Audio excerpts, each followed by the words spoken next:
Hi, this is Kim Parkinson from Podcasting for Spiritual Women. And I first jumped into Adam's World back in just January of this year after reading an email about the podcast growth certification. I was all in. We kicked it off in April and I devoured every bit of the course. By May, I was certified and already using what I had learned on coaching calls and landing clients with his methods. But I wasn't leaving Adam's World just yet. Next came the 21-day newsletter bootcamp, and I immediately started implementing his strategies. I've had people reach out just from switching to Adam's newsletter template. But I wasn't done with him yet, and I joined the Online Business Academy for Podcasters, and I've been cruising through the content. The knowledge is gold, and the strategies are simple yet powerful. Having Adam in my world has been a total game changer, and I'm no longer just a podcast producer, but I'm a coach, a guide, and I've got Adam in my back pocket for the journey ahead. If you haven't joined one of Adam's programs yet, what are you waiting for? What's up, Pod Pals? It's your buddy Adam, and you are listening to Podcasting Business School. It's the show where I teach podcasters simple strategies to help you make more money, get more clients, and build a profitable online business. Welcome to episode 600, Pod Pals. Very excited about this. And I don't have anything really special planned. You know, it's like 600. It's kind of, I hate to say this, but it's kind of like when you've been married for a long time and you're like, the anniversary is like, what number is it even? Is it 20 or 25? I don't know. So I didn't like prepare a big episode 600 celebration or anything like that, but I'm going to drop 5 lessons that I've learned as a content entrepreneur in 2025. So that's going to be great content for you here today.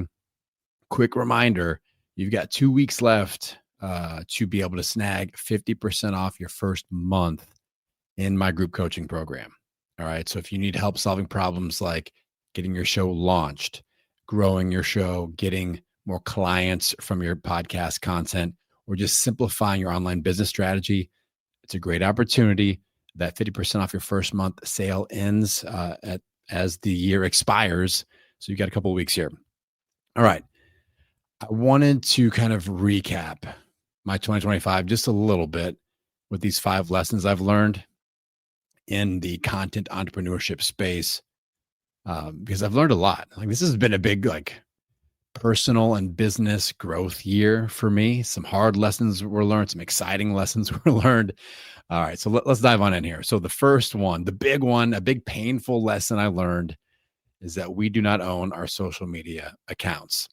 So on Sunday, November 2nd, I believe it was, I got an email from Threads that said, hey, your account has been flagged as a potential bot account. We need you to verify your human status. Now, I paid for that blue check mark thing, so I thought I was already verified as a human. I offered to send Mark Zuckerberg a stool sample to prove my humanity. He didn't want that. But so I did their little thing. I had to take a picture of my ID. I had to enter a code in that they sent to my phone. And then within like 2 minutes, I get a response back that basically said, we think you're a bot. Your account has been taken down. So that was a whole deal. It really pissed me off big time, but it was a wake up call.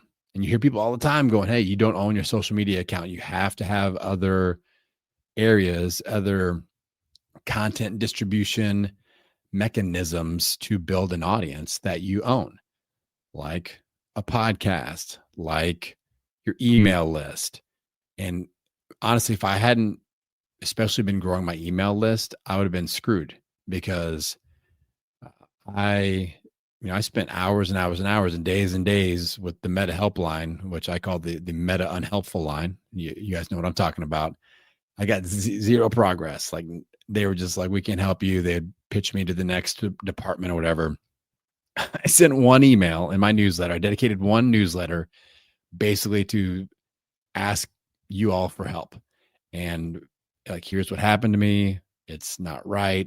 So I'd worked so hard to build up that Threads platform where, a lot of you have discovered me on Threads that listen to the show. I get clients almost weekly from that platform. So it was a big deal. It was very scary.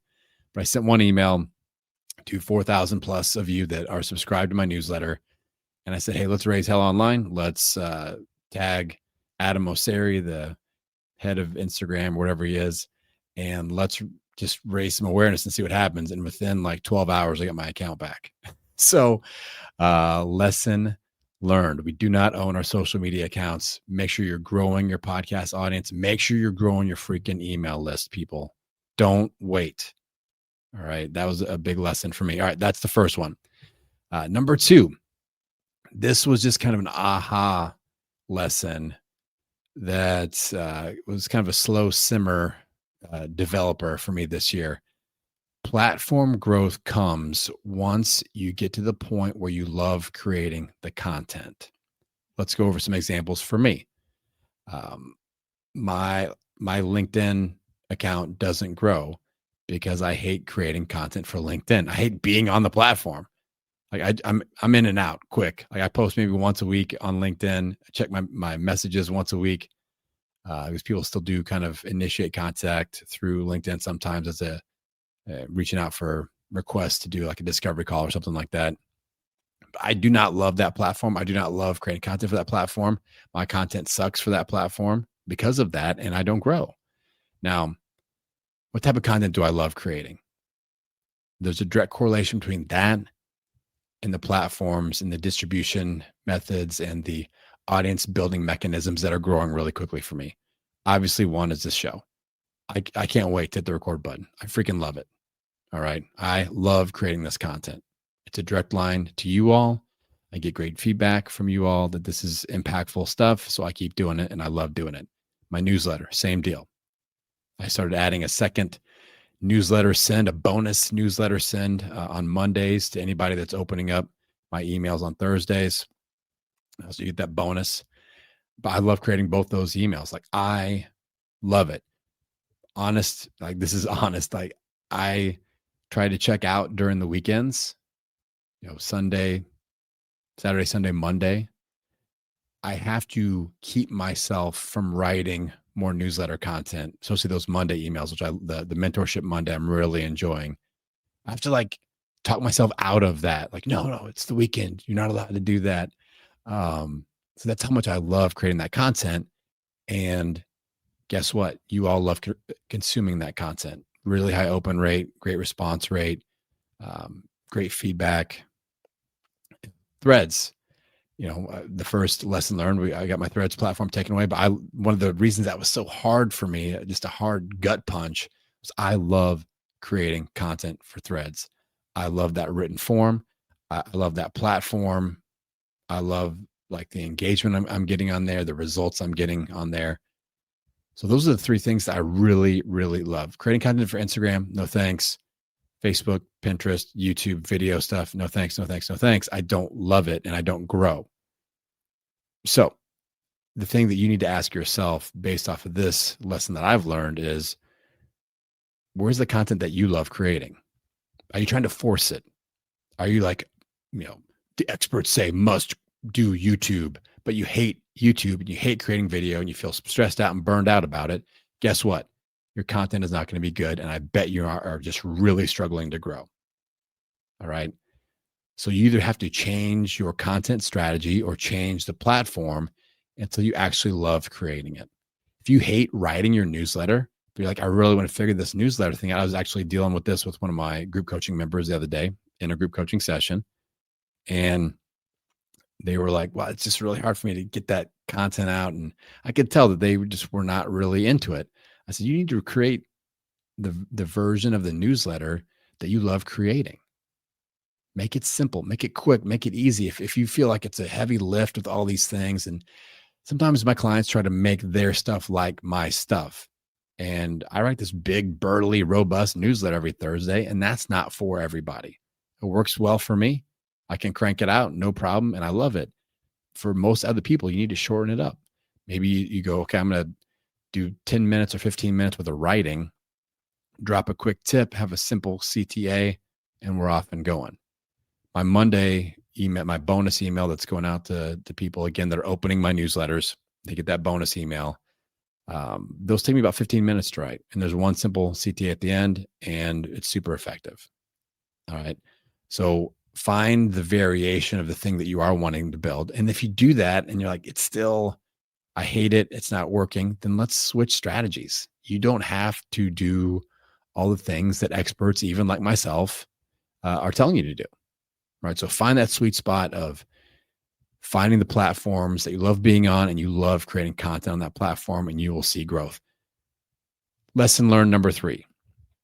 I don't need email funnels anymore. I threw them all out. This is great. This is a big part of my less but better strategy this year. This is a big part of just winning. And I also, it kind of created this aha moment. And maybe you guys are feeling this too. Like my little joke thing that I write on Threads or post on Instagram stories is like, it basically has to do with nobody ever, opted in to get 49 emails from me that will hopefully lead to a 5K offer at the end or something like that. Like I do one of those said nobody ever Threads posts, and I include that in there because like none of us are into that anymore. Like we know, oh, I'm going to do a lead magnet, and guess what? I'm probably going to get at least 12 emails, and then they're going to try to sell me something at the end. So I'm going to opt out before all that junk happens. That's a typical like email funnel response. So I just decided to quit adding to the noise. So I don't do any email funnels anymore. When somebody opts in and subscribes to my newsletter, you're going to get a welcome email, and then you're going to start getting the newsletter. That's it. I don't have a nurturing sequence. Like I'm only going to give you what you want. If you want my newsletters, you're going to get my newsletter. I'm going to send you one email that says, hey, make sure that you are keep an eye out for my newsletter on Thursdays. Pull it out of the spam box, add it to your primary box, all the regular stuff. I try to learn a little bit more about my subscribers. So say, so hit a little reply back and let me know what you're interested in with growth or monetization or launching. And I'll try to give you some other content to kind of tide you over until the next newsletter. That's it. All right. So I don't need email funnels, and I don't plan on doing any sort of email funnel building at all. All right. So I know their whole like big industry is based off of funnels, but all this hands-off stuff, like you have to be really excellent at marketing or be willing to pay someone that is really excellent at marketing to pull this off. And I'm just not there. So what I do instead is add a ton of value, create really simple pathways where somebody can get into my content. They realize I can solve a certain problem up to a certain point with the free stuff. If they want to dive in and get some coaching to speed up the process or kind of go next level in their problem solving, they can hire me. I just make that as short and sweet of a pathway as possible. I'm not going to pretend like I'm going to go, hey, here's this free thing. And then get all sneaky and try to sell you something 49 emails down the road. My email inbox is full enough. I'm sure yours is as well. So I'm going to respect that. No more email funnels. So that was a nice little simplification lesson that I learned here in 2025. I've alluded to this, but the fourth one is I don't need lead magnets anymore. I got rid of email funnels. I got rid of all my lead magnets, where like no more scorecards, checklists, PDFs, because what I was finding is that, I'd promote my podcast growth scorecard and I would see those people bounce off my list because all they wanted was the scorecard. They didn't want to get all those email funnels, or they didn't really say, hey, I want emails from you. So what's been really refreshing and nice is my only lead magnet is my high value weekly newsletter. And again, it's a piece of content that I love creating, and it's something I get great response from. I can create expert positioning within that. I do a lot of client conversions via my newsletter. You guys click on stuff and buy stuff or sign up for discovery calls. So I don't need to add to the noise with all these other lead magnets. I mean, imagine, I've got 52 episodes per year, once per week on Tuesdays. So those are 52. I do one call to action per episode. So I've got 52 total calls to action per year. Let's say I got 5 lead magnets. Now I've got to divide up my 52 CTAs in like 5 different directions with these lead magnets plus offers plus discovery calls. That's a problem. So for me, about half my discovery calls or half of my calls to action on the show are going to be about my newsletter. About half are going to be discovery call or special promotion, like my 50% off group coaching here, because it's a timely thing. So that really gets the reps in there. So you're going to get 20, 30 reps of me talking about my newsletter CTA as the thing I want you to take action on in an episode. All right. So that really simplifies things. We're getting more reps versus, hey, go this direction. And hey, guess what? Go this other direction. Hey, guess what? Go this other direction. So this has been really nice. I don't have to continuously develop and maintain and manage any lead magnets. I just put out a really freaking good newsletter. And the other thing is when people opt into my newsletter, they want my emails. Lovely how that works. Like my open rate has skyrocketed. It's north of 70% now with a 4,000 plus person email list. And forgot to mention this. The first, let's see, I've been doing the newsletter since 2018. So the first 7 years of my newsletter, I built my list up to about 2,600.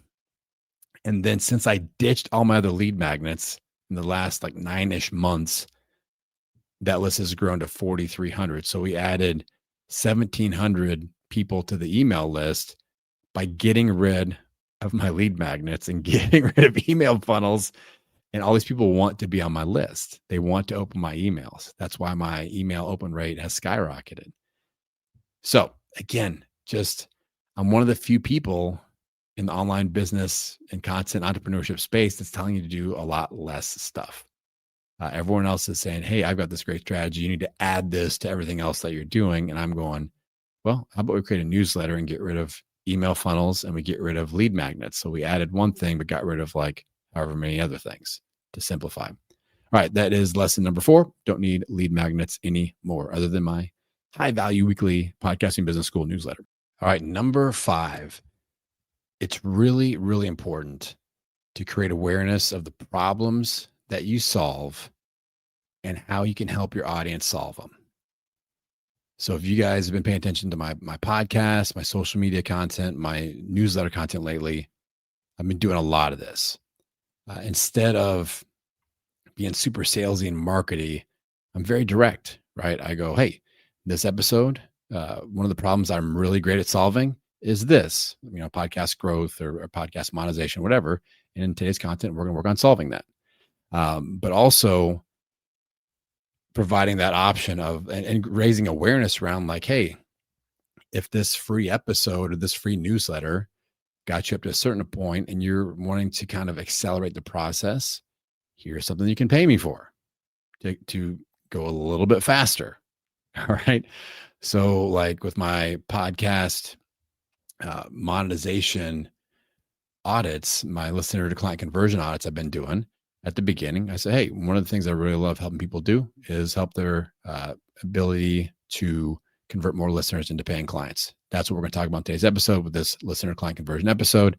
Then at the end, hey, if this is something that you really want to work on and kind of go next level with, I'll put a CTA out to my group coaching program or whatever. So this is something that, again, we want to get some reps on and we want to put out there on social media, our podcast content, with our written content newsletter, but just creating awareness around this because, again, reminder, we're all overly marketed to.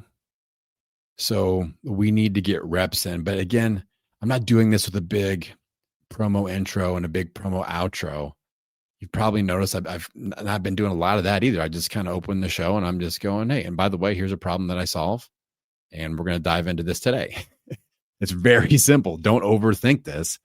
And then at the end, hey, if you want to accelerate this a little bit, then one way you can do that is insert CTA here. So this strategy, it's really, really simple. It's worked extremely well for me. Just again, with raising awareness of the problems that I solve and how my audience can basically hire me to help solve them. All right. So those are the 5 lessons that I've learned as a content entrepreneur here in 2025, celebrating episode 600. Let's just take a minute. And I just want to say thank you for supporting me. For those of you, I know some of you have listened to hundreds of episodes, and that is insane. And it's awesome. When I started my podcasting journey back in 2015 with my health show, I never thought I'd have over 1,000 episodes under my belt. I think we're approaching like 1,200 plus episodes now as a podcaster. Well, yeah, definitely. I think we're almost at 1,300 or maybe even more than that. One day I'll sit down and kind of calculate it because I've had some different shows. I had my health show. I had some variations of that show. I've got my podcast launch tips show has 100 episodes. I've got some private podcast feeds. I'm working on something new for January. I'll just tell you. I'll just tell you since you've listened to this episode so far. And it's episode 600. Why not give you a little bit of insider info? I'm going to launch a show sometime between now and the start of the year, and I'm not going to promote it. And I'm not going to tell you about it. And what I'm going to do is I am just going to SEO the heck out of it for a month or so, maybe 2 months, maybe get to 8 to 10 episodes. And I'm going to use that in my podcast content and in my newsletter content to just like report in and go, okay, we got this many downloads. We got this many clients who made this amount of money off this kind of secret show. And eventually I'll tell you what it is. And you can go and enjoy that. But I want to just see with SEO alone, what is possible from a growth and monetization perspective. And yeah, I think it'd be kind of cool. So I'm going to do that experiment here. And that's a little insider behind the scenes special for episode 600. But yeah, I just appreciate you all for supporting me, allowing me to be a content entrepreneur, supporting my content. Sometimes you guys buy some of the stuff that I put out there, and I really, really appreciate that. Again, as we close out, just a quick reminder, 2 weeks left, 50% off first month of group coaching. If you want direct line access to me, this is the most cost-effective way to do it. We do group coaching every other week. We have multiple times per week that we do that. You've got office hours pop-in access. You can pop in and get some help from me. You get access to any and all of my courses that make sense. I give those to my group coaching members one at a time. I'm not going to dump a whole bunch of content on you and go, hey, here are 12 different courses to do. It'll be like, what's your first objective? All right, here's a course that will help you start solving that. And we hold you accountable to doing that. And then once you check that box, we add another thing to your online package there. So it's a great opportunity to start off 50% off your first month and join group coaching. It's no long-term commitment, month to month, and we'd love to have you in there. Check out the link in the show notes for the discount. All right, Pod Pals, I appreciate you. And I'm going to sign off wishing you health, happiness, and many downloads. I will see you next week.